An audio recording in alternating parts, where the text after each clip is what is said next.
Our speaker tonight will be familiar to a lot of you through her work as editor of the cruising magazine and the monthly newsletter. She's also a newly elected member of council. Hurrah, hurrah. Applause, please. And an intrepid sailor, as we are about to hear, sailing around most of Britain last season in some extremely less than ideal conditions. In memory of husband Sam, would you please welcome Camilla Herrmann? Thank you. Thank you very much.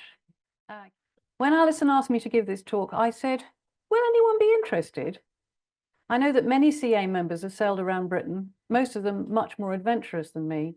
She just told me, of course they will, and take lots of pictures. So here are lots of pictures and a few words about my trip.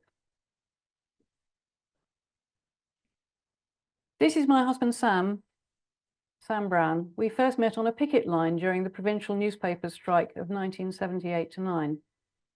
We eventually got married 10 years later in 1988. Here he is in 2009 in a rather nice picture that was published in Yachting Monthly. Over the years, we owned a number of dinghies and a trailer sailor, which we sailed with our small boys, and we occasionally did flotilla holidays.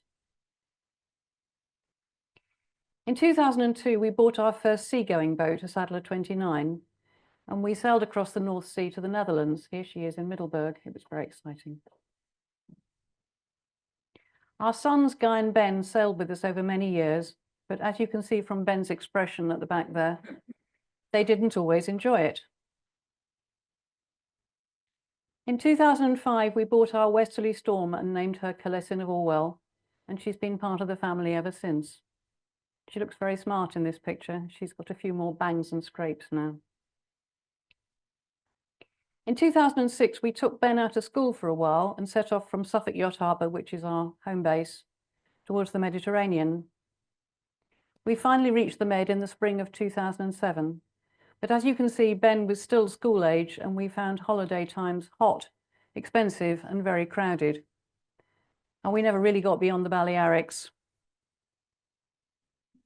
And in 2008, we took down the mast and brought Kalessin back to the UK through the French canals. In 2011, we took Kalessin to the Baltic via the standing mast route of the Netherlands. Here we are leaving the Kiel Canal at Holtenau in July 2011. After the North Sea and the Elbe had been particularly disgusting, full of ships and extremely wet and cold. And we came out into the Baltic and there were little fluffy white clouds and tall ships, which you can just about see in that picture. And I said to Sam, this is brilliant and I never want to go back to the North Sea again. But in May 2012, on the day that Sam was due to head out to Denmark to get the boat ready for the season, Sam suffered a massive stroke which severely affected his mobility and language. Here he is with all four of his sons, that's Guy and Ben, and then Sam, and then my two stepsons, Tim and Nick and Tim actually, just a few days after his stroke. With the help and support of many friends and family, we managed to get Sam back on board again in 2013. And we sailed the boat in Denmark for a few weeks before friends brought the boat back to the UK for us. Getting Sam on and off the boat was not always easy because, especially in his head, he could just hop on and off. In fact, he couldn't. And we had a discussion about it at the beginning of every season and several times in the middle. Initially, we used a climbing harness attached to the main halyard to lift him into the cockpit. This photo was taken at Tolsbury in Essex when we were stuck on an inaccessible berth. The marina crew used their mast crane to get Sam off, and subsequently we changed to this type of harness, which is a rigger's harness, which kept him upright. Over the next few years, we had a few adventures, and with various crew, we sailed to London, as you can see there. That's Sam looking miserable because we were crashing around a lot. We sailed to the Netherlands with the Westerly Owners Association. There's a lot of Westerlies there. We spent 2 seasons in South Brittany, thanks to Guy, our older son, who helped with the delivery.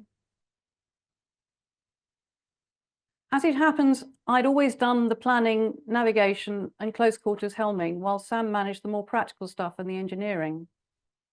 After his stroke, there was a lot of frustration for both of us because Sam often knew what I should be doing, but sadly, he couldn't tell me.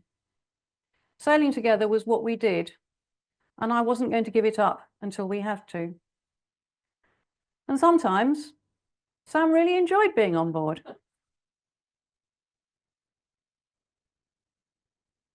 COVID was particularly hard for Sam, as he really didn't get out of the house for months.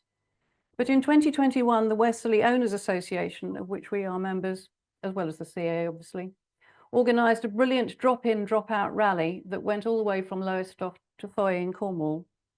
We did almost all of it. In fact, we did all of it, but we just skipped a couple of bits, but we were there. That year, lots of people couldn't get abroad. You may remember the 2-week quarantine period. So we were lucky with them as crew, and we were also lucky with weather. That was our last big sailing adventure together. We sailed more locally in 2022, and in 2023, a combination of crew issues and weather meant that we hardly used the boat at all. And instead we drove to Germany. Here is Sam in Reims enjoying the first beer after a long hot drive in the car. In September 2023, we'd planned a week on board, but Sam had a fall and banged his head, so we didn't go.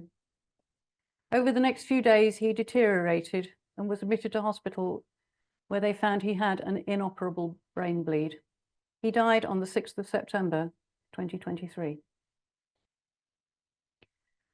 I stayed with Sam all the time he was in hospital and had plenty of time to think about many things, including what I should do with the boat. I decided that I would sail Kalessin around Britain in Sam's memory over 1 or perhaps 2 summers, and then I would decide what to do with the boat after that. In the 19 years that we've owned Kalessin, I have been skipper for 10 of them, so I knew I could do it, but it wouldn't be easy. This was our inspiration. I don't know if any of you or many of you have read this. Livia Purvis and Paul Heine sailed around Britain with their 2 small children, in the late 1980s. We both read the book and loved it, and we said, we'll do that one day, but we never did. And after Sam's stroke, it was no longer a practicable option. So I had a vision, and this was what it was like. This is a picture of the Scilly Islands, which, as you will hear, I didn't get to, so I couldn't take the picture. But I imagined a wonderful warm summer, calm seas, idyllic sailing, long passages with the moon shining and calm seas. And that's what I got. It wasn't like that all the time. That's a particularly colourful weather map, which I couldn't resist. But it was a very difficult summer, and I think those of you who were sailing this summer will remember. Anyway, I didn't know all of that. I was full of enthusiasm and optimism, and I started getting the boat ready, which was mostly things like replacing pumps and filters and clearing out lockers and getting rid of food that had been there for quite a long time and replacing it with new food and other minor chores. I was very lucky to borrow a stack of paper charts from a kind CA member. Fortunately, I had the chart packs for the South Coast, which the loan didn't cover. And actually, with the latest news from IMRA, I haven't returned the charts yet. Perhaps I should hang on to them.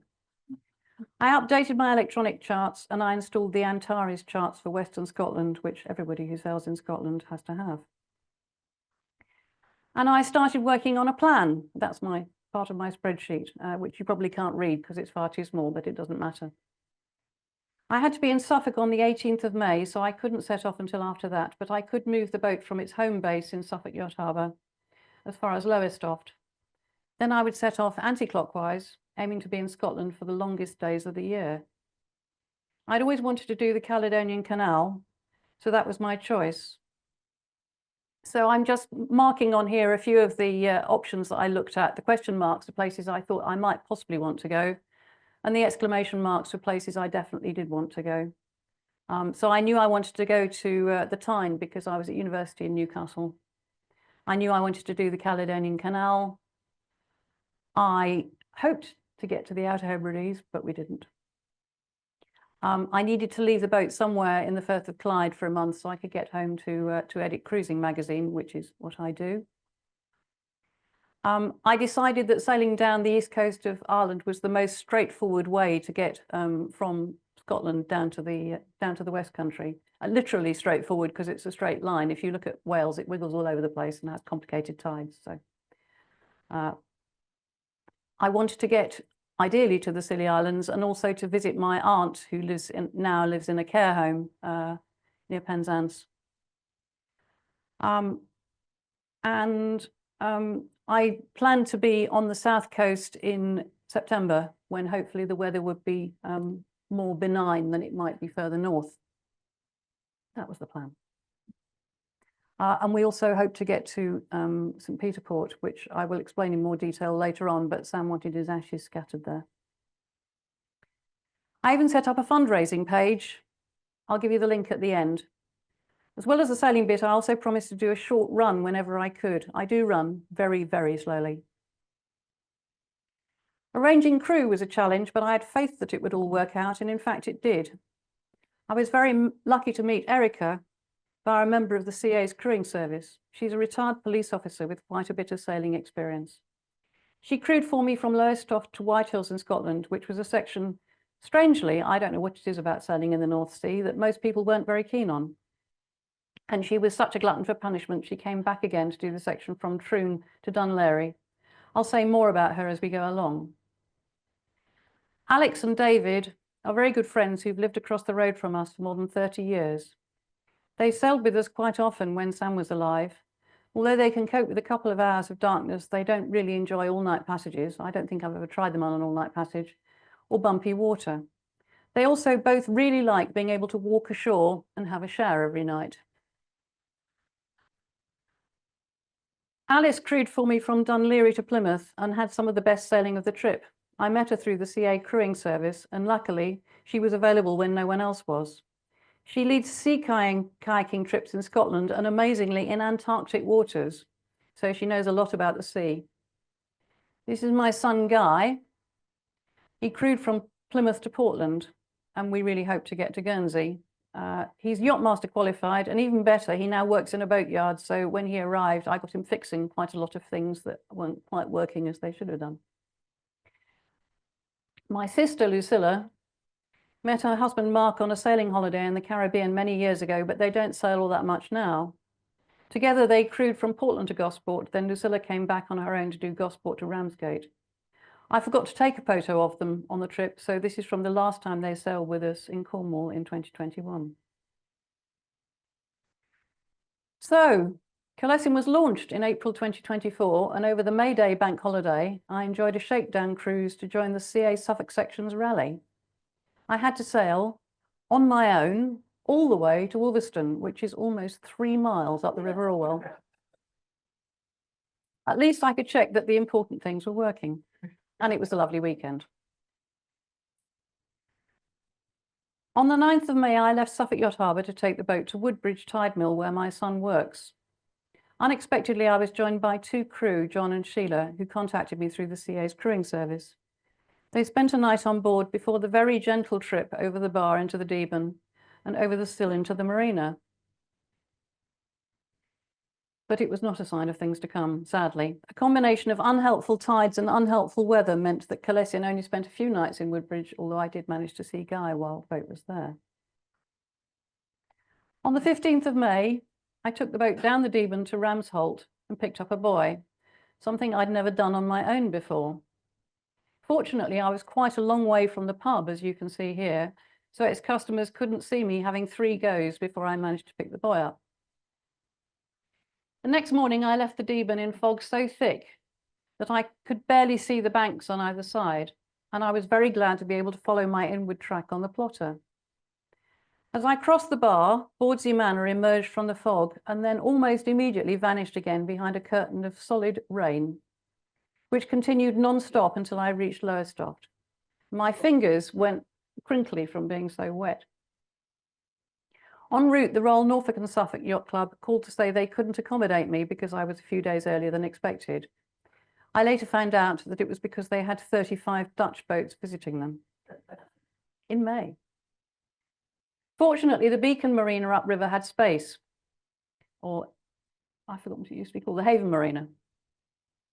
It's now called the Beacon Marina. To get there, I had to go under the brand new Gull Wing Bridge. which at that point was not open to traffic, but was opening for boats. It was still raining so hard that I feared if I pointed my phone upwards to take a photo as I went underneath it, the phone would be wrecked by the water. So this photo is taken looking back. While the boat was in Lowestoft for a few days, I went home to check out and sort out the remaining things at home. Just before I left, I discovered that one of my cats who had kidney problems was very much more ill than I'd thought. My cats were being cared for by a rota of neighbours, and I didn't feel it was fair to expect them to care for a sick cat who might die while I was away. Here is a last photo of Jade on my shoulder at the vet's, just before she was put down. Perhaps fortunately I had so much to do that I didn't have time to get very upset. I'd taken the decision to go from Lowestoft, where Erica joined me, directly to Whitby. It sounds mad until you look at the map. Apart from Wells next to the sea, which has a difficult entrance and where by chance I'd been a week earlier, the next option is the Humber. I don't consider the Wash to be an option for cruising sailors. And tidal restrictions mean that a visit to Hull or Grimsby is a lengthy diversion. We had the option of anchoring just inside the Humber if needed, but we would have reached it about 1 AM and the prospect, strangely, was not that attractive. However, long before we got to the Humber, we had our first real crisis. So just a bit of explanation. I bought this Baltic life jacket in 2021 from Suffolk Marine Safety, and I asked them to fit the optional spray hood, which you can see in the picture on the right. Sooner after I bought it, a crew member who was wearing it looked up at the mast and fainted. He recovered rapidly and blamed a medical condition, so I didn't worry unduly. On this trip, Erica was wearing the same life jacket. We were sailing well in a southwesterly 4 to 5, although the sea was quite bumpy. Just north of Great Yarmouth, we started to see gusts of more than 20 knots, and I decided it was time to put a reef in the main. Erica went forward to pull down the mainsail, and as she looked up at the masthead, she was struck by a blinding headache. She managed to get back into the cockpit and get below and was sick several times. She's occasionally had migraines in the past, and we thought it was a combination of that and perhaps seasickness. Erica went below for a few hours and we pressed on. Between North Norfolk and South Yorkshire, I think we passed 6 wind farms, but almost nothing else. Very little shipping, not even many fishing boats.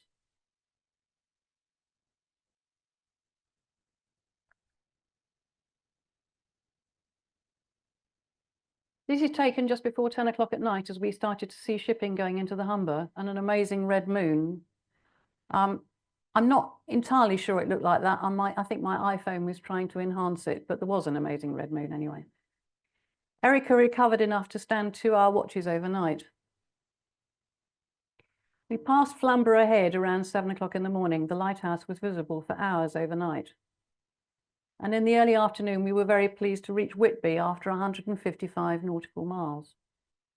We made use of our brand new fender board to tie up to piling in the outer harbour. Then the bridge lifted and we rafted up in the marina. As I'd mentioned, as part of my fundraising, I wanted to do a short run in as many of the harbours as I could. This one was typical. I'm very slow anyway. I was going up the steps all the way to the Abbey, for those of you who know Whitby. And I stopped to have a gulp and be a bit of a tourist, but it was a great way to see the town and stretch my legs. In the end, around the whole trip, I did 27 runs. Whitby was lovely, but we wanted to press on while the forecast was okay, so we took the 7:30 AM bridge. You can just see Erica in this shot, still bravely wearing the same life jacket. It was a gorgeous morning with not much wind. As we motored north from Whitby, we unexpectedly had an escort.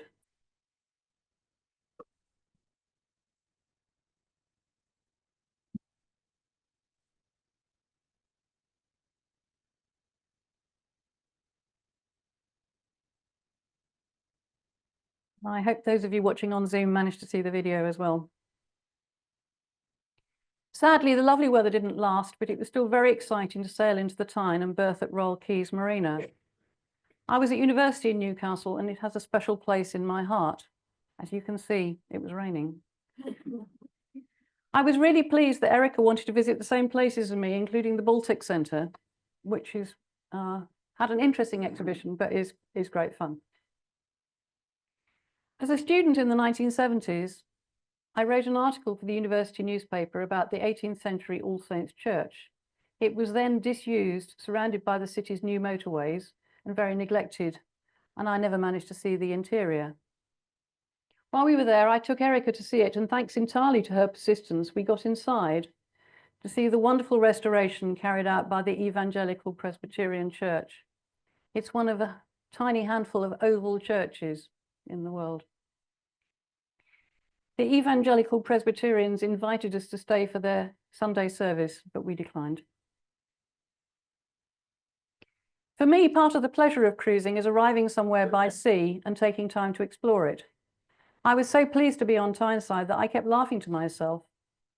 We spent Thursday, the 27th of May, exploring further and dodging more rain showers. This is Tynemouth Castle and the jaw-droppingly splendid Tynemouth Station.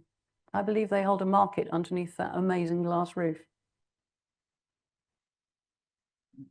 Heading north from Newcastle, my original plan had been to stop at Amble, then maybe anchor for a few hours in the Farne Islands before pressing on to Port Edgar in the Firth of Forth. But it looked as though we only had a couple more days of southerly winds before they went northerly, and Erica had just over a week before she headed home. We needed to get as far north as we comfortably could without heading further offshore, where stronger winds were forecast, and I decided on Tayport, just across the river from Dundee. Leaving the Tyne, everything looked good, but by lunchtime we had 2 reefs in the main and 8 solid hours of rain. We decided not to stop at the Farne Islands. We did see puffins and other seabirds, but sadly it was too wet to photograph them. Around 6 p.m. we crossed the border into Scotland, rolling uncomfortably in a southeast force 4. Here is the sun setting just before 10 o'clock in the evening, confusingly in the northwest. That took me a while to work out. By which time the wind had dropped, but the waves were still rather bumpy. Just after midnight, we were passing St Andrews when its lights disappeared, apparently behind a fog bank. Fortunately, by the time we reached the entrance to the Tay, around 2:30 a.m., the fog had cleared. Not many boats visit Tayport, which is run by a club. It was quite shallow, but they put us on a hammerhead and we never touched the bottom. Kalessin draws 1.7 meters. They were very pleased to see us, and several members of the club came down just to say hello, which was nice. Facilities are pretty basic, and there's no shore power. Before we left, we filled up with water, which involved unrolling and connecting together 3 very long hoses. At least one of the hoses must have been in a very bad way because the water tasted disgusting. Anyway, we had an excellent day out in Dundee. We visited the V&A, which is very magnificent, and we did some shopping. When we got back to Tayport, Erica, who spends a lot of time in Scotland, introduced me to the delights of Scottish pubs. Now, in my opinion, all Scottish pubs have a terrifying lineup of Scottish chaps who sit at the bar and they look at you when you come in. Anyway, the pub we chose was run unexpectedly by an Indian family, and we had a very good Indian meal, which just goes to show you can't judge from outside. I also took the opportunity while we were there for a couple of nights to rewire the lights. Our unreliable electrician, who I won't name, had fitted new LEDs. It transpired that the switch marked tricolour actually turned on the anchor light. Worse, the switch marked navigation lights turned on the low-level navigation lights together with a deck floodlight, which made night vision impossible. So for 2 night passages, we'd been sailing unknown to me with just the anchor light on. Fortunately, it was quite easy to sort out with a bit of rewiring and, as you can see, very high-tech relabeling. May the 31st was my birthday, and we celebrated by heading north again, initially with light southeasterlies and in the later afternoon with stronger winds from the northwest. Here is Aberdeen in the rain. It was incredibly busy with a constant flow of oil and gas support vessels. We got to Peterhead just before midnight, and as we were getting the sail down about a mile off the entrance, Erica was struck by a thunderclap headache again, and this one was much worse. I had to get Erica back into the cockpit, get the sail down, communicate with the chap in port control who spoke what is apparently Doric Scots, and I really struggled to understand him because I'm a softy southerner. I had to find the harbour entrance with the very bright lit dock area behind it. I had to rig warps and fenders. Unfortunately, was able to go straight into a berth in the marina. In the middle of all of this, the chart plotter froze and had to be restarted, and the binoculars broke. By the time we got in, it wasn't really my birthday anymore, but I still felt I deserved a large drink. Peterhead is not famous for being beautiful, but it is well placed and sheltered. The outer harbour wall was built by prisoners and not finished until the 1950s. You can visit the prison, which is now a museum. The actual prisoners have been moved around the corner to a new establishment.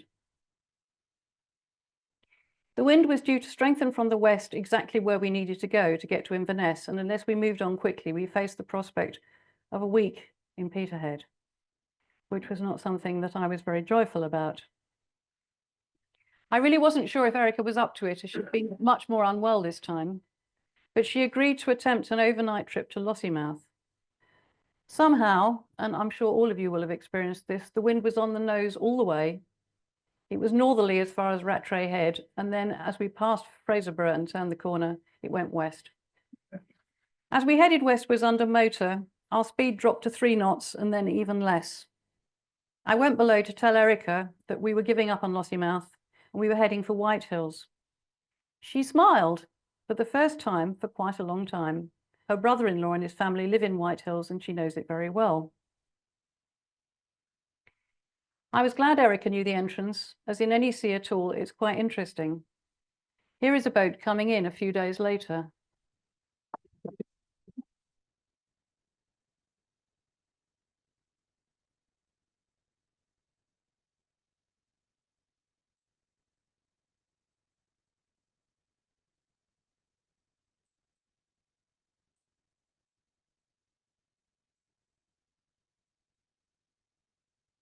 Quite a sharp turn.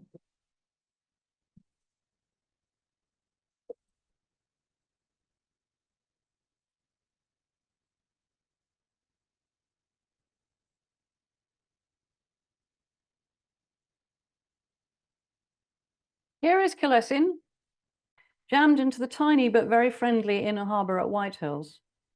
I was very glad she's only 10 metres long, although thanks to her 3.5 metre beam, and with swell coming in even to the inner harbour, her fenders picked up quite a lot of red paint. The boat next door, behind her, as you can see in that picture, has a red stripe, and some of the fenders, my fenders, still have red stripes on them. Here's one of the better days during my 11-night stay, when at least it wasn't actually raining. This was more typical. There were westerlies between force 4 and force 7 every day that I was there. Here's a reminder for those of you who have forgotten what the Moray Firth looks like, of why westerly winds were unhelpful. Inverness was our next stop. Whitehills became an important location for me because it set the pattern for the whole trip. I ended up spending 11 nights there, partly because Erica had to head home a few days after we arrived, and it was clear we weren't going anywhere. And incidentally, she had scans and checks, and they told her it was thunderclap headache, and there was nothing serious wrong, but it was obviously, it was worrying. My next crew couldn't arrive until the 12th of June. I'd expected to spend time waiting for them somewhere, and Whitehills actually turned out to be great, because people were really friendly, especially Erica's family. This was one afternoon's haul from, they just had their daughter's 21st birthday party, and Bertie, the famous harbour master, had just had his retirement party. So I got 2 lots of cake by just hanging around. This is Olivia, which belongs to 2 lovely CA members, and we met up several times. And indeed, she's going to appear in quite a few more photographs because we kept meeting her. The harbour also had the fastest Wi-Fi of anywhere I went, including my own house. So on the most disgusting days, I could get ahead with editing Cruising magazine. Whitehills is also good for supplies. It has a huge village store, and there was a Tesco a bike ride away in Banff. I sorted out a number of minor problems on the boat, including cleaning out the gas locker, which I think had not been done for quite a long time, and I really need to get on and doing something about replacing that timber. I even managed to get new binoculars and a new iPad delivered by Amazon. The Moray Firth is not a top tourist area, but it was still lovely. The lesson for me was make the most of where you are and try not to yearn for the places you haven't been to. Unless you're Mark Ashley Miller, whose Harbour Master Challenge will be familiar to many of you, you will never manage to get everywhere. This is Crovey, which is famous for not having a road through the village. And this is Port Soy, where part of Peaky Blinders was filmed. But it's quite nice, even if you've never seen Peaky Blinders, which I haven't. So the lesson is make the most of where you are. And I think that was quite an important thing for me to continue to bear in mind. I'll also talk a little bit about eating on board. When I sailed with Sam, getting him on and off the boat was a serious undertaking. So we only ate out once or maybe twice a week. And I cooked on board a lot. The galley is quite well equipped. I bought these mussels from a wonderful fish shop in Whitehills, which also sells very good Cullen skink. Cullen is a local dish. It was the next village along the coast from Whitehills. It's been pretty amazing for me that a crew member can say, let's go out for a meal, or even just let's go out for a drink. And I can just say, okay, and we step off the boat, which was something I couldn't do when Sam was still alive. This pub's actually in Belfast, but the principle works anywhere. Anyway, I enjoy cooking, so we still eat on board when we can, although my diet is not quite as healthy as it is at home. This is my finest invention. It's called crossing stew because I always used to make it for crossing the North Sea. It uses whatever meat and vegetables you can get hold of, although it has to include new potatoes, cooked in lots of stock in a pressure cooker. It's warming and filling on a chilly evening, and for anyone who's feeling a bit queasy, they can just add some of the stock and a few potatoes. If you'd like the recipe, it's been in cruising, or just ask me afterwards. Finally, by the 13th of June, my crew arrived, the wind went northeasterly, and we zipped 70 miles down the Moray Firth to the Caledonian Canal. And in fact, you can just see that we are actually in the canal there. Here's a reminder of the route. The canal is 50 nautical miles long, and there are 29 locks altogether, including 3 flights of locks and 2 double locks. We all got quite good at locks quite quickly, and I was very glad to have 2 crew, although people from Scottish canals do help with quite a lot of the work. We met Olivia in Whitehills. Here she is again in Dochgarroch, and we carried on meeting her regularly until Tobermory. There are lots of canal-side pontoons. Many stops have electricity and access to showers and toilets. You're supposed to pay an extra £5 a night for power if you can find someone to pay. At one point, I was actually waving a £5 note in front of somebody, and they said, I'm sorry, I can only take electronic payment.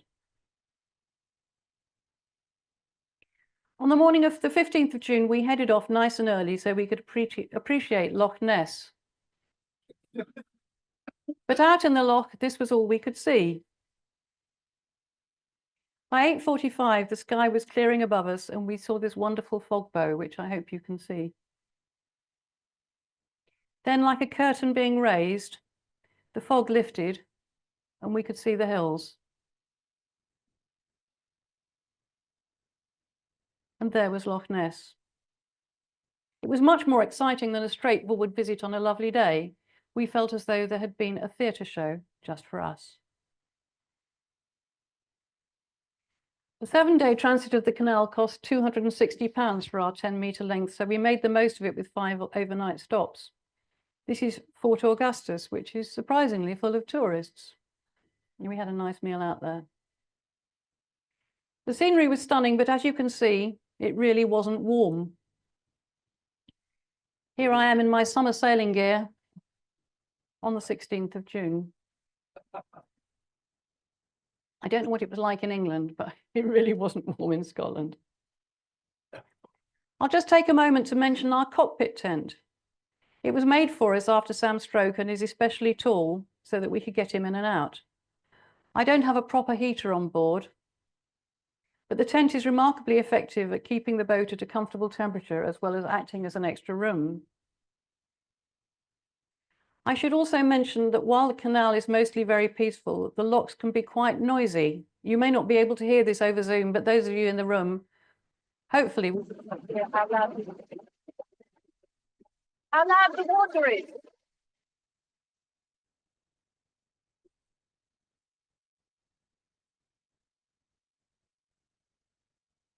And yes, that was Olivia again.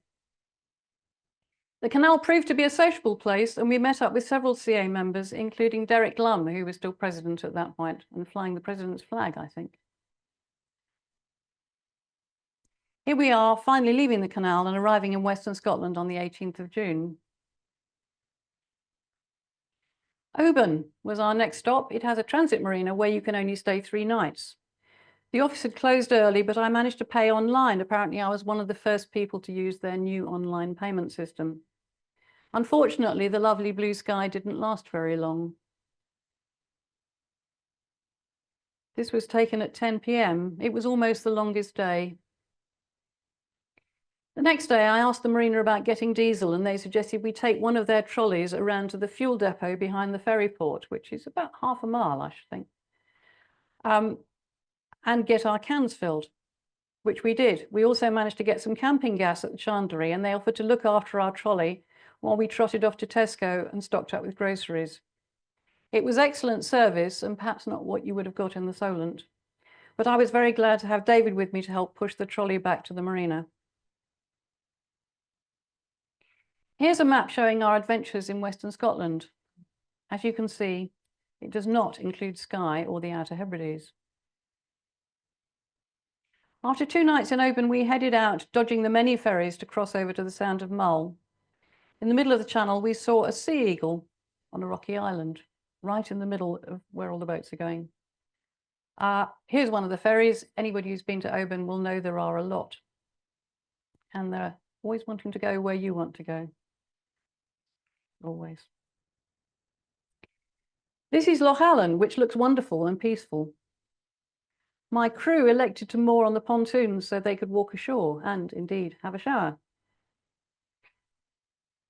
However, it is also home to a silica mine, and the machinery makes beeping noises late into the night.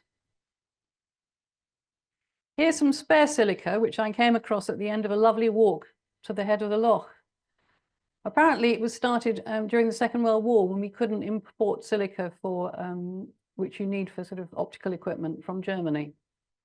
So somebody discovered it in Scotland, and it's had a checkered career, but it's still going. We went on to Tobermory, which was famous for its brightly coloured houses, but when we arrived after an exciting sail with wind varying between 4 and 25 knots, they didn't look, the houses didn't look all that bright. Guess what? It was raining again. Here's a jollier view from a couple of days later. Tobermory is lovely, with great walks both ways along the coast and lots of interesting shops and galleries. We had great plans to head north from Tobermory. Unfortunately, it looked as though we only had one good day before stronger winds came past. It proved to be a pattern for the next couple of weeks, a nicer day or perhaps 2, and then a depression and strong winds. We made the most of a lovely evening by anchoring on Loch Drumbuie, only 6 miles from Tobermory. David is a scientist, and he needed to have anchoring explained to him very carefully. Perhaps that was a good thing, as it was completely problem-free. He's also a bird expert, and in between reading what you may be able to see is Lord of the Rings, he spotted golden eagles, sea eagles, seals, and more. There's a list of the birds that he spotted coming up. I was discussing with my family how scary it could be anchoring, and my brother concocted this picture of what he thought it would be like. There was a mussel farm in the middle of the loch, which hence the mussels, and apparently the creatures are haggises. Unfortunately, he proved to be rather more correct than I hoped. After sunset, the wind got up and the anchor chain became extremely noisy. It was only a few inches from where I was sleeping. The tide turned around 2:30 in the morning and it all quietened down a bit and I got some sleep. When I sailed with Sam, we rarely anchored, as I couldn't have got him in or out of a dinghy and I wouldn't want to leave him on board on his own. I hope to get lots of practice on this trip but sadly, that didn't happen. The forecast the next day was pretty grim, and we were going straight into the wind, which gradually increased to around 25 knots and then suddenly died away completely. Incidentally, that's Mull, and we never saw the top of it because it was always shrouded in cloud. So I've no idea how high it goes. We spent 2 nights on Carrera, the little island facing Oban. It has a lovely friendly marina, and on the nights that the cafe doesn't serve food, you can order fish and chips, and the staff buzz over to Oban to collect it for you. Great service. I went for an evening walk and found a little farm shop which doesn't close. I bought some cheese and some jam and paid by bank transfer from my phone at 10 o'clock in the evening. It's all night shopping, Carrera style. This was the forecast for the 27th of June, with 2 or 3 days of strong winds. We'd already given up on the Outer Hebrides. Now it looked as though we wouldn't even get to Isla or Jura. I combed Captain's Mate for the most sheltered spot around and decided on Ardfern Marina. The tides south of Carrera are quite exciting. That is Scarborough on the right and Jura on the left, and in between them is a little gulf called the Corryvreckan, which is famous, as I think many of you know, for its whirlpools. We were in the Doris Moor, where the tides are almost as fast, but a little bit less swirly. At one point, we reached 11 knots over the ground. Ardfern is tucked behind an island at the top of Loch Cregnish and is about as sheltered a spot as you can find.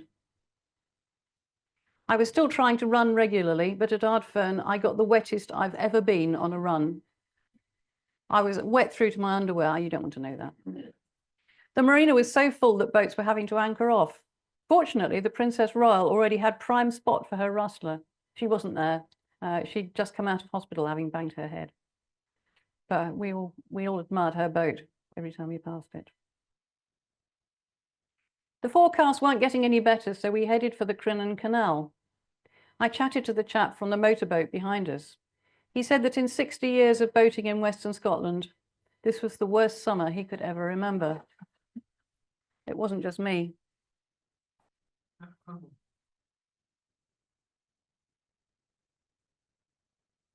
Crinan is a lovely spot. I went for a long walk to Castle Dooney. Just a comparison, my crew, Erica, was in the same spot in late September when it looked like this. I'll just give you a quick comparison there. I think she was actually there for the best week of the entire summer, and certainly that's what everybody told her. The Crinan is only 9 miles long, and at the western end, you're still very much in the Highlands. In this rather narrow bit, I think passing a boat would actually be quite challenging. This is Cairnbarn, which is in the middle, where it's definitely starting to get flatter. And by the time you get to Ardrishaig at the inner end, it's positively suburban. My crew didn't much care for Ardrishaig, but I was on a mission to find something to enjoy in every place I went to, and I rather liked it. It has a set of 1/10 scale kelpies. In fact, appreciating everything was something I made a big effort to do on this trip. I rounded off some of our meals in Scotland with a dram of whiskey. I went off whiskey when I was 16, and somebody got me drunk by pouring scotch into my cider. I thought, 50 years later, it was time to give it another try. My mission to appreciate Jameson's in Ireland was slightly stymied by the fact I discovered it cost €40 a bottle. But I bought some Bushmills when I got home for £20. Anyway, the moral of this is, if there's something you haven't tried for many years, I do urge you to give it a go. You might find that you've changed your mind. Anyway, it was time for another retreat from heavy rain, followed by strong winds, this time to Tarbert on Loch Fyne. The rain arrived as promised, but fortunately there were bird-covered islands immediately behind the boat. So David was very happy. Here's a list of the birds that David saw during 26 days on board. I have the full spreadsheet with all of the places and the number of times he saw each bird, if anybody would really like to have a copy of it. He was a senior scientist with the RSPB, so he's a serious bird person. I set off for a long walk along a marked trail. It was very empty and I only met one couple on the walk. It was my crew, Alex and David, doing the same walk in the opposite direction. We had an enjoyable and interesting meal at Lulabelle's in Tarbert, and Alex and I polished off a bottle of Prosecco, which cheered us up no end. The rainbow was also rather cheering, but he didn't make the weather improve. From Tarbert, we went around the Carls of Bute to Rothsay. That's the Carls of Bute. Considering that it was the 5th of July, the inner harbour at Rothsay on Bute was quite empty. I think a couple of boats did come in after that, but it didn't exactly fill up. The biggest activity in Rothsay that weekend was a tractor rally. And they were everywhere. Very exciting. We made our way to Rue, where I was leaving the boat for a month. It's in a lovely location and the staff are very friendly and helpful. Unknown to me, my mother learnt to sail at Rue. Here she is on the top right with her twin sister on the left, my granny and various friends on board their family's boat, the Topsy Jane, in the mid-1930s. Apparently they used to row off together for milk in the dinghy because as twins they were a naturally well-matched pair for rowing. So my mother's probably better at rowing than I am. My mother's now 97 and alive and well, but she doesn't do much sailing these days. Here she is on our boat a few years ago in Heybridge Basin with Sam. Anyway, I was very taken with the Firth of Clyde, and it must have been a wonderful place to learn to sail in the 1930s with flat water, even in quite strong winds. Even now, it's not exactly crowded. This photograph was taken on the first Sunday in July, looking over towards Greenock. In the other direction, we could see towards Bute, and in all that water, we counted just 12 sails. If it was the Solent, you wouldn't have actually been able to see the water. One reason I chose Rue is that it's close to Helensburgh, which has a direct train connection to Edinburgh. So I, and indeed my crew, could head home by train to Suffolk, where I needed to edit the September edition of Cruising. Suffolk was drier and a lot warmer than Scotland. During the bad weather in White Hills and elsewhere, I'd done quite a lot of advanced work on the September edition of Cruising, so it was relatively easy to put together, and I made use of some of the photos I'd taken. In fact, that photo that was on the cover of September's Cruising was taken in Tarbert. In fact, what I haven't said is that we gave up. We left a week earlier than originally planned because the weather was so horrible that we came back to Suffolk a week early.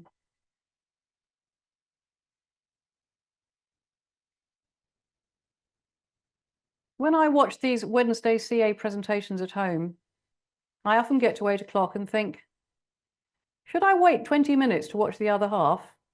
And sometimes I decide not to bother. So for those of you who are planning to log off, I thought I'd include some of the lessons learnt now. Although there will be some good stuff in the second half about Ireland and not sailing to Guernsey. People kept asking me, are you enjoying it?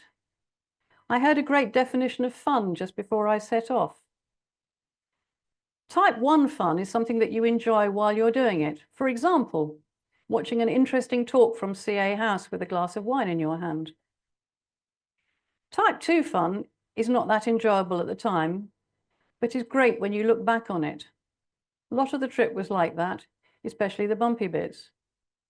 Type 3 fun is really not fun at all, but it is a learning experience, and there was certainly some of that too. One of the reasons I'm looking so extremely ill in that photograph is, this actually is slightly later on, but we were in Bangor in Ireland, and I just tripped over my own feet and fallen down and banged my elbow really hard. I was feeling very sorry for myself. and cold, as you can see. I've also often read that it's good for you to go outside your comfort zone. Well, if that was the case, every single day on this trip was hugely beneficial. Even with my very best crew, I was responsible for almost everything on board, including planning and preparation, navigation, the comfort and safety of myself and my crew, and dealing with anything that went wrong. And during all of that time, I was still trying to be a nice person to go sailing with, on the basis that I might want crew to come back and sail with me again. It's a lot to take on, and some days I just wanted to hand responsibility to someone else. It was good to take a break and go home for a month. I realized I'm actually 5 minutes early on my 8 o'clock break. So,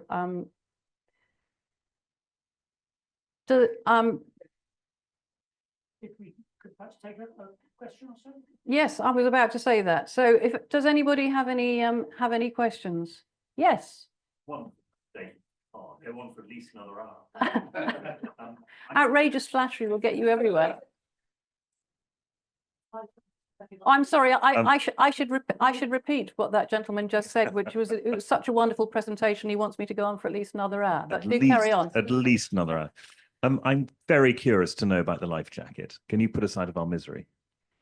I don't really know the answer. It appears that it was pressing on the back of Erica's neck, so it's quite bulky and it's quite high at the back of your neck, and it seemed that when someone is wearing it with a t-shirt or just a jumper or something, it's fine. But if you happen to be, let's say, in the North Sea or in Scotland, and you're wearing every single bit of clothing that you own, including a neck warmer and a hood, there's quite a lot of stuff at the back of your neck. And if you happen to be sensitive to pressure at the back of your neck, and for those of you who are Star Trek fans, it may be perhaps a bit like a Klingon neck pinch. And the result was that when she looked up, and this is what happened to our crew, in fact, a couple of years earlier, there was pressure on something at the back of the neck, and it triggered a thunderclap headache.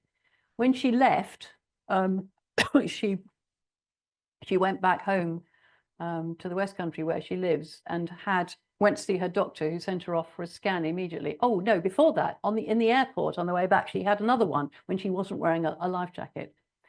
So she had a scan straight away as soon as she got back, and as I said, they didn't actually find out that there was anything specific wrong. She was just asked to rest for a bit, and in fact she came back to crew for me later, and I found a different life jacket, which was probably wise. I have offered crew subsequently the chance to wear this life jacket or not, and strangely, once they know the history of it, they tend to say, actually no, I'll have one that doesn't have a spray hood. So I don't know the answer, but and I did post about it on the CA forums. I don't think anybody else had had a similar experience. So, but it was a scary time, particularly when it happened for the second time.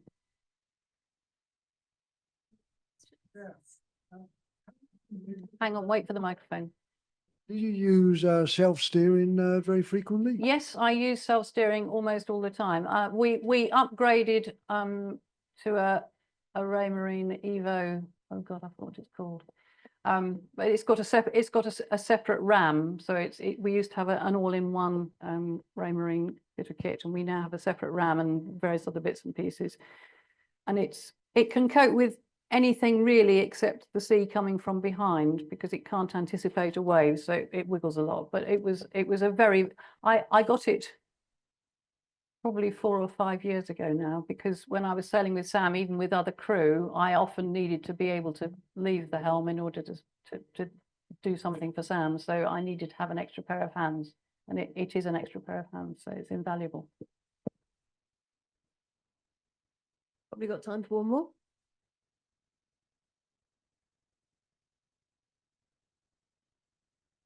Thank you, audience in the room, for helping me out. You obviously had your Westerly storm for a very long time. Could you say something? Were you pleased with your boat on this circumnavigation?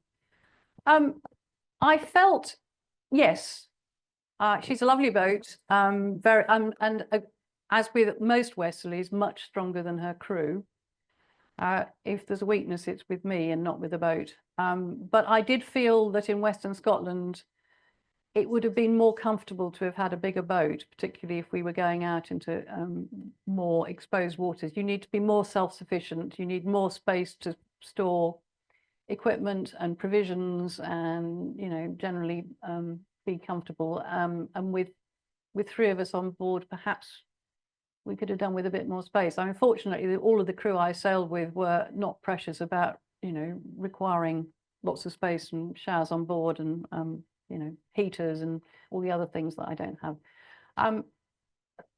I think after Sam had his stroke, a lot of people said, why don't you get a motorboat? And well, someone in the audience is shaking their head. That's what Sam said. So we carried on with what we have, and here we still are. If and when I decide to sell her now, we can get onto that later. I don't think I will buy another boat because you're pouring money into a hole in the North Sea. So she's been a part of the family.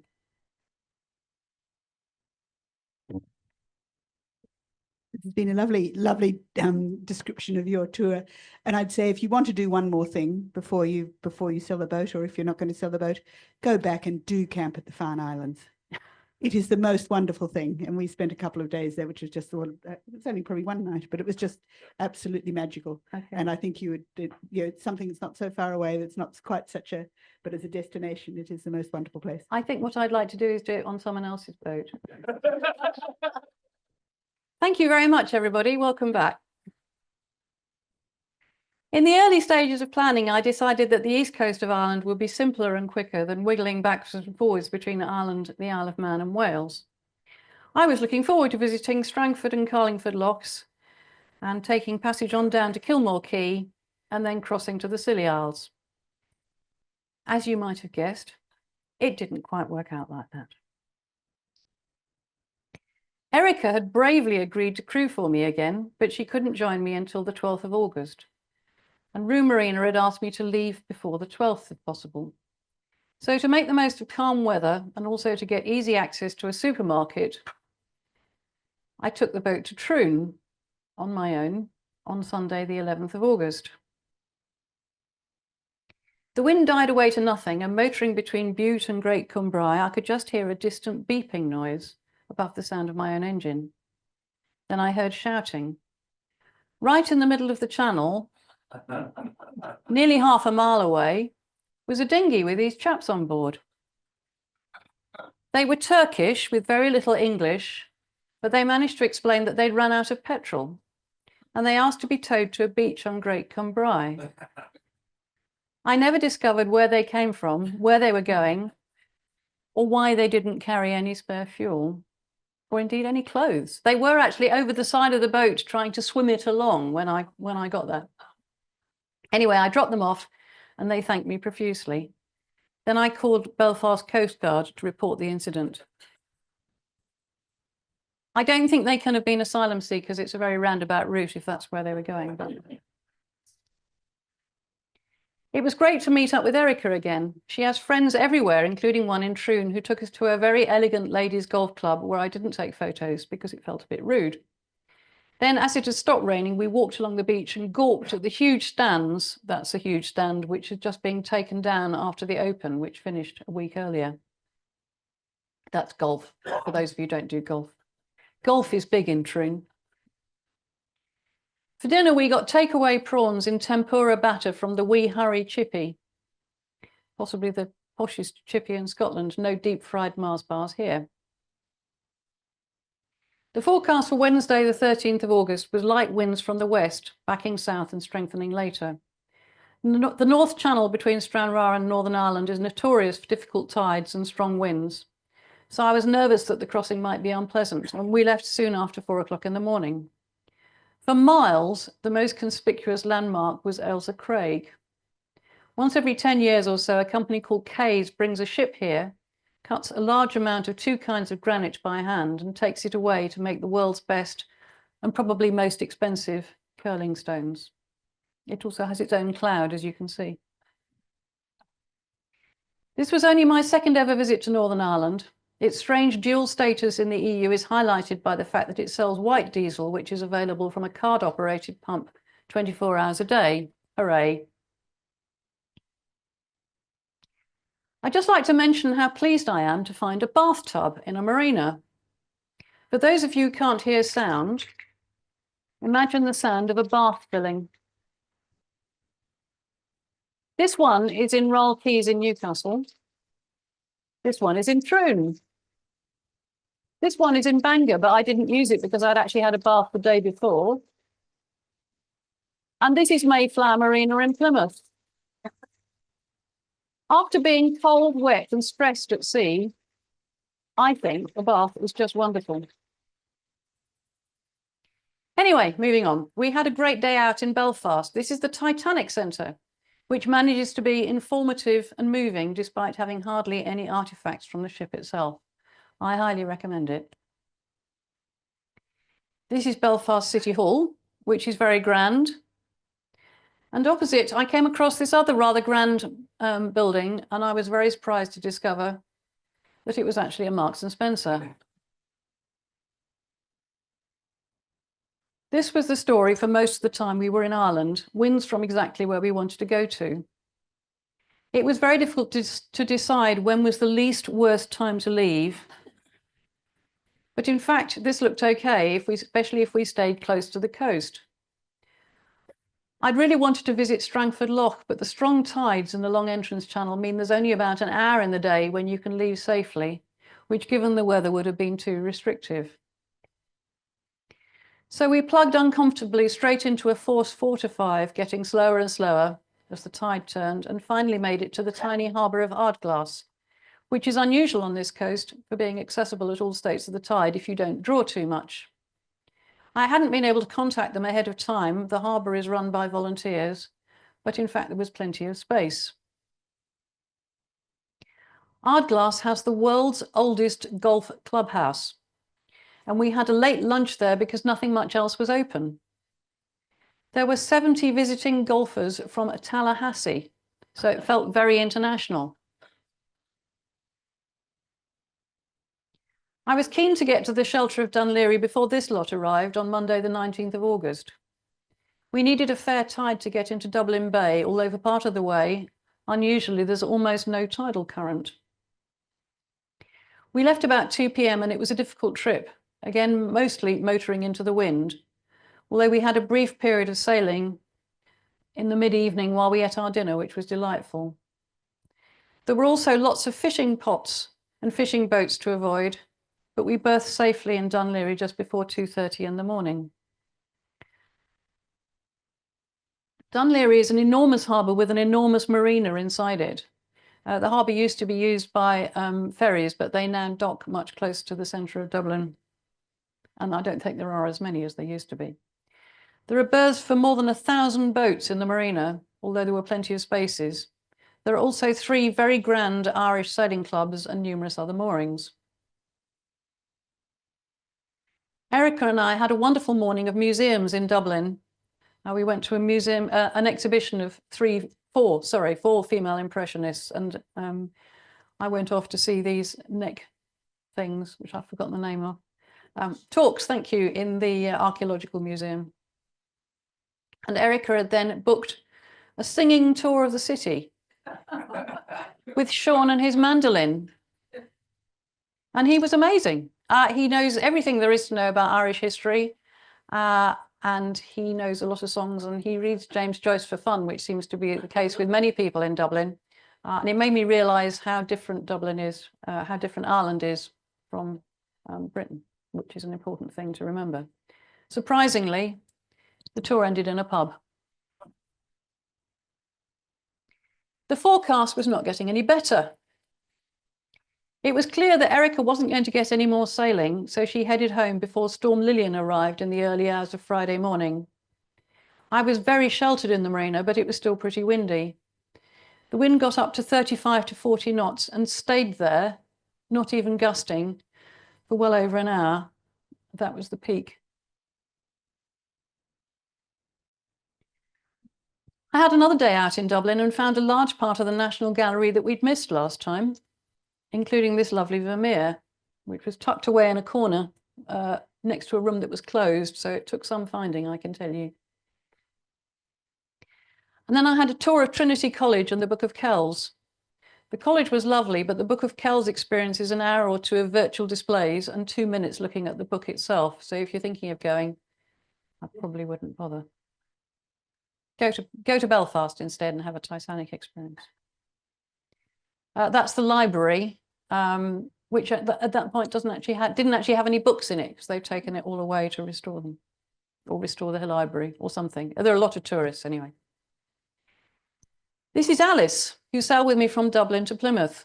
She's a sea kayak instructor, so is very knowledgeable about the sea, but she's only started sailing in the past few years. The forecast kept looking promising and turning out to be yet another day of winds on the nose. Finally, on Thursday, the 29th of August, after more than a week in Dundee, the day looked more promising. We left early, but had a problem filling up with diesel, which turned out much later to be caused by a blocked breather pipe to the tank.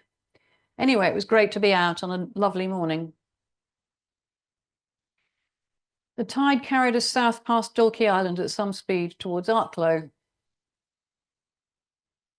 Arklow is a convenient stopover with a friendly harbour master and a large Aldi for provisioning. Aldi is actually quite an expensive place to stock up, especially with spirits, which I think I mentioned earlier, but I'm still struck by it at 40 euros a bottle.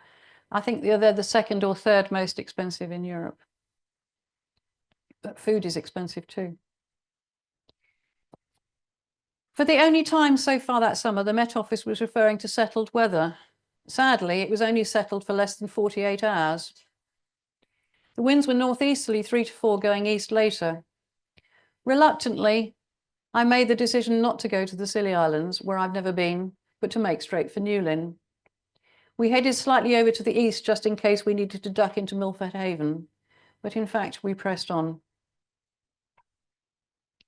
It was Alice's first all-night passage, although she didn't tell me that until we arrived. We did 2-hour watches, which is what I normally aim for with less experienced crew.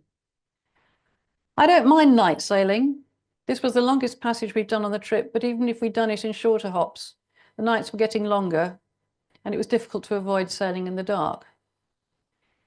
The Irish Sea is quite busy. We could hear transmissions from coastguards in Belfast, a number of locations in Ireland, from Holyhead, from Milford Haven, and eventually Falmouth Coast Guard. We were called at one point by a cable-laying vessel asking us to keep at least a mile off and close to the boat. Oh, sorry, keep at least a mile off. We broadcast on AIS and they were able to call us by name. Close to the boat, in the glow from the nav lights, we could see dolphins pursuing us for hours. We could just see their tracks underneath the boat. I don't have a photograph, I'm afraid. The winds were fairly light, so we motored when the tide turned against us and turned the engine off when we had a fair tide. Around midday, we passed Land's End with a Longship's lighthouse in front of it. This is my favourite photo of the entire trip. As a child, I spent many holidays staying in my aunt's cottage in Mousel near Penzance. By amazing coincidence, my brother was in the house as we sailed by and took this photo. He sent it to the rest of the family on WhatsApp saying, "Look who just sailed past." He'd spotted us on AIS earlier and wanted to know if we would pass the cottage before 3:30 p.m. as he had to leave by then. I really didn't think we would, as we were pushing into wind and tide once we passed Land's End.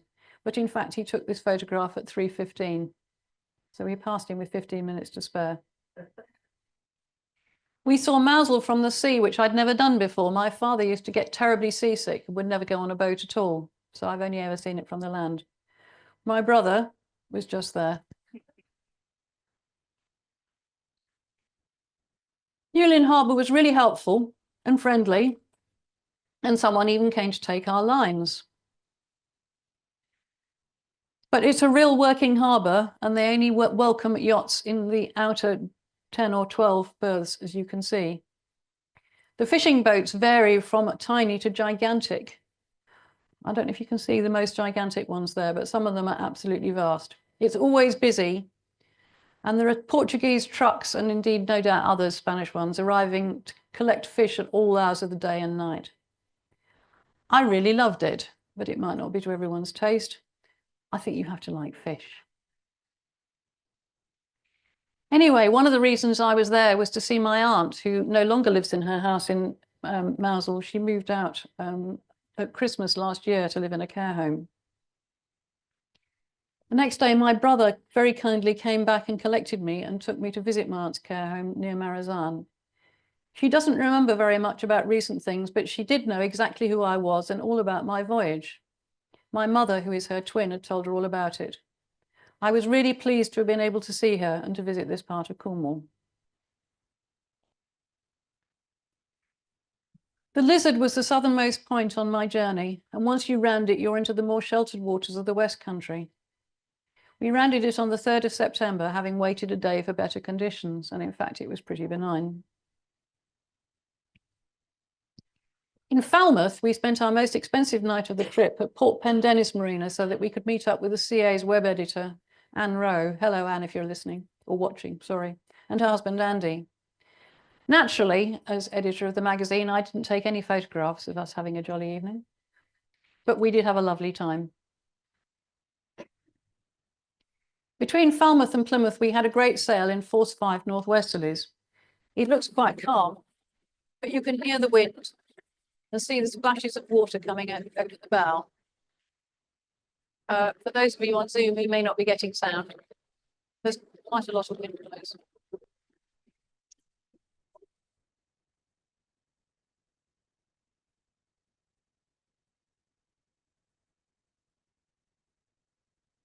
Speed trying to show how much we were feeling, because when you photograph, it looks like nothing, and you're wedging yourself. Anyway, it was a lovely sail.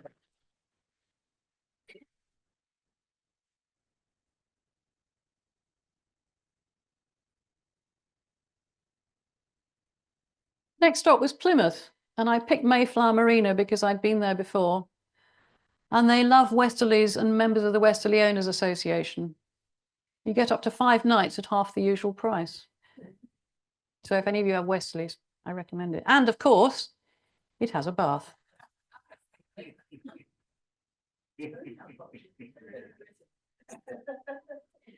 On the 5th of September, Alice headed home. On the next day, the 6th, it was exactly a year since Sam had died. I spent most of the day on a long walk around Plymouth, feeling rather emotional. The weather was quite warm, which was a bit of a shock after Scotland and Ireland. Sam always loved me to wear big earrings, so I bought these in TK Maxx to commemorate the day. And you may be able to see that I am wearing them now. They're so huge, you can probably even see them on Zoom. Sam lived in Guernsey for many years, and he told me long ago that he would like to have his ashes scattered in the Little Russell between Guernsey and Herm. My plan had been to sail from Dartmouth to St. Peter Port with my older son, Guy, meet up with my stepsons who live on Guernsey and my younger son who would fly out, and scatter the ashes hopefully on Saturday, the 14th of September. Then I would head back to the Solent with the added advantage of missing Lyme Bay, which I don't much care for. But as ever with this year, things conspired against us. Guy couldn't get to me until the 8th of September, which was a shame as the weather the day before he came looked promising. He had to get back home on the 15th, which made it all very tight. My sister and brother-in-law were doing the last leg, but couldn't have got to Guernsey until Monday the 16th. These were the forecasts for Sunday the 8th. It really felt like the weather gods didn't want us to go to the Channel Islands. You can see there's a little spot of red strong winds exactly where the Channel Islands are. So, to cut a long story short, we didn't get to Guernsey. In the end, the window was too small, it was all too stressful, and worst of all, from the Tuesday when we would have sailed back to the Solent, northeasterlies were forecast for a week. The winds on the south coast were more manageable than further south, so we sailed to Dartmouth and found a good spot on the town quay. Initially, we rafted up next to a boat which we'd previously seen in Newlyn, and when we chatted them, discovered that they normally live in Suffolk Yacht Harbour, which is our home port. We used the showers in the yacht club, which has very good taste in magazines. I hope you can all see there's a copy of Cruising on the table. In fact, I hadn't even seen the magazine at that point, so that was the first time I'd seen it. Well, I mean, obviously I saw it when I was editing it, but not a printed copy. At this point, I was still hoping to get to Guernsey, but the weather was not encouraging. So we took the steam train to Paynton. The dinosaurs on the pier were possibly the most attractive aspect of the town. Guy works at a boatyard and managed to fix several things that weren't working, including the solar panels, which had blown a fuse, and the blocked fuel tank breather, which I mentioned earlier. There was also a slow leak from the back of the engine water pump, and Guy felt that we needed an engineer's advice. By lucky chance, I'd previously used an engineer in Plymouth. I contacted him and he came out the next morning, removed the pump, took it away, rebuilt it and brought it back. In the process, he discovered that the impeller had lost one of its vanes. Fortunately, he found it in the engine and was able to extract it. I was very pleased that I'd called him. The impeller had only been changed in Rue a month earlier.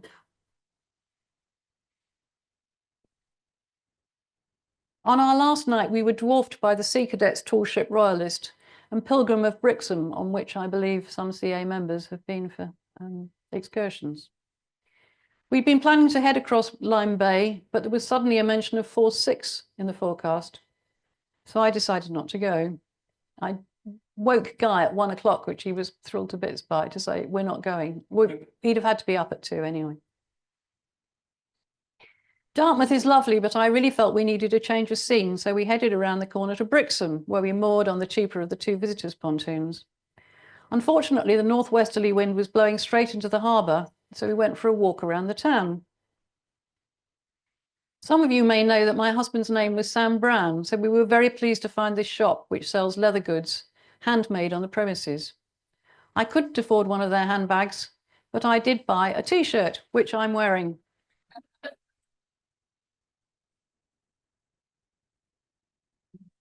While we were having a cup of tea, I looked towards the harbour and realised I could see our mast rocking back and forth. Quite a lot I've written here. It was a lot. I didn't take a video, but this might give you an idea. This is inspired from Jeremy's animations, if it works. It was actually rocking much more than that, but that's as much as PowerPoint will let me do. It was clear that the berth was really untenable. It was not only uncomfortable, but unsafe, and we were in danger of smashing ourselves on the pontoon.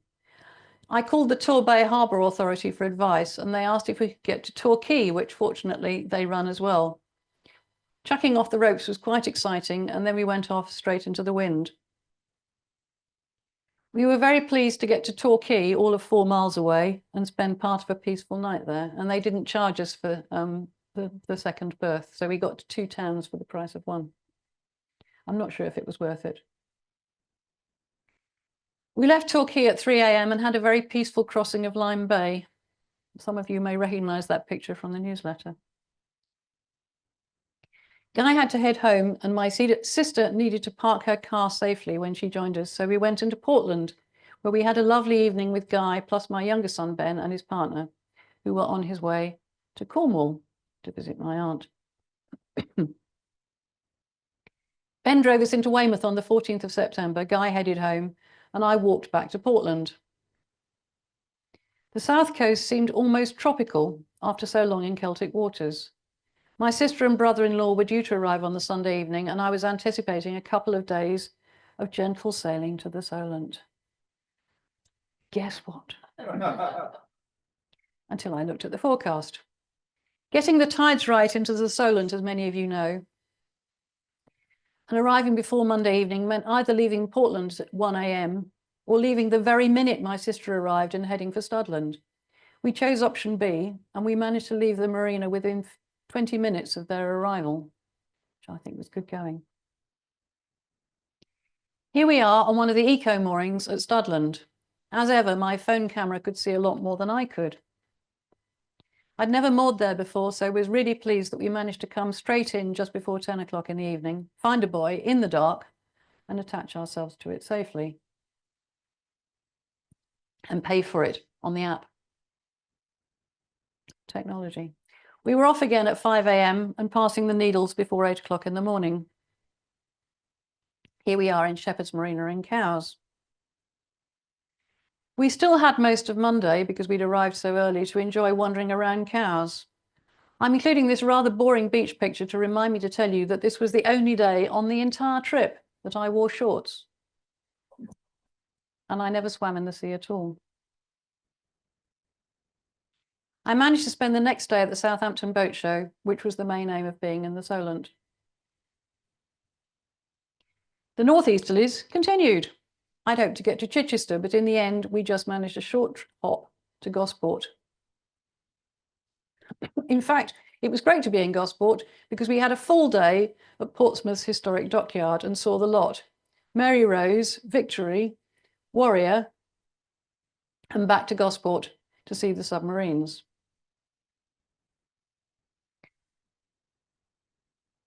I was on my own for a couple of days in Gosport, but I had the chance to catch up with several friends who live close by.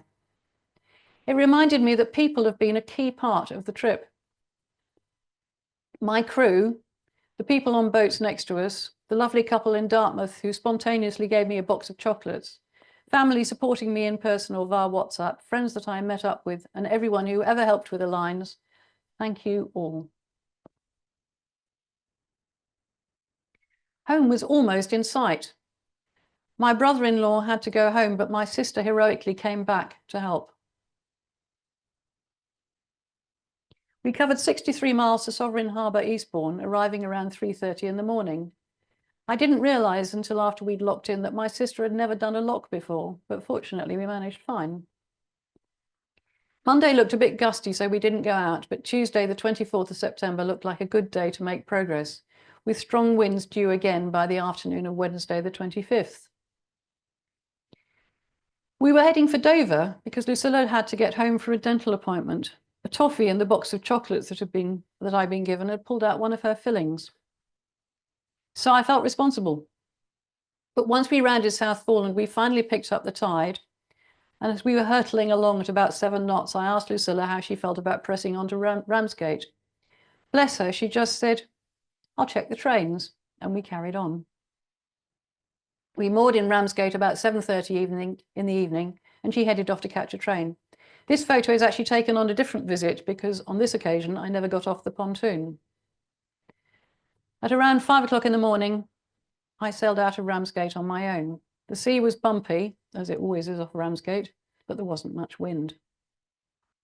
I put up the mainsail just after passing the anchorage at Margate Roads.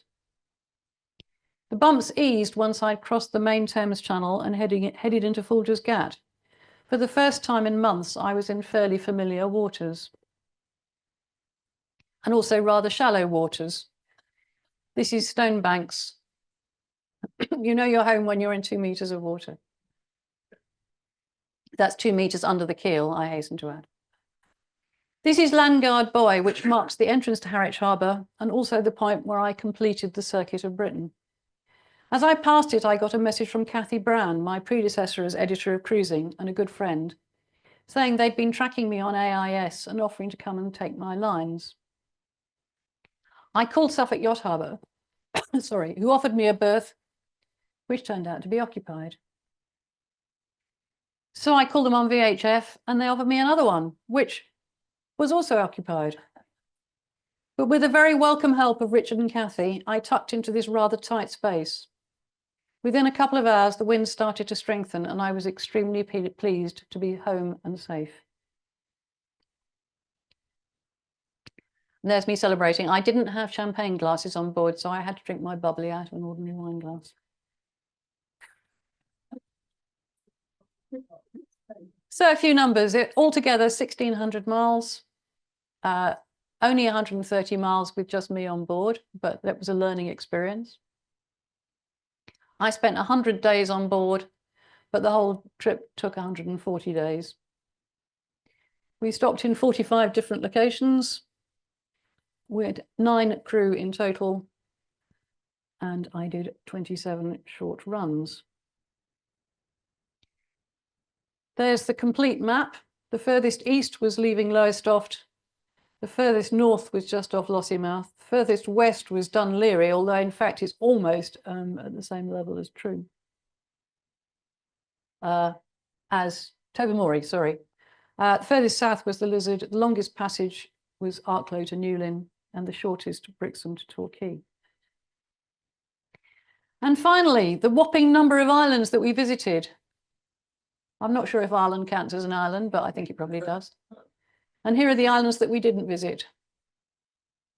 Somebody in the audience has just told me I must go back to the Farne Islands, and I'd love to, especially if somebody else would like to skip her. But never mind, we did what we did. And one more thing, I've only just discovered this in the last few days. My local sailing club, Haven Ports Yacht Club at Suffolk Yacht Harbour, has awarded me the Andy Burnell Trophy in recognition of my meritorious achievement.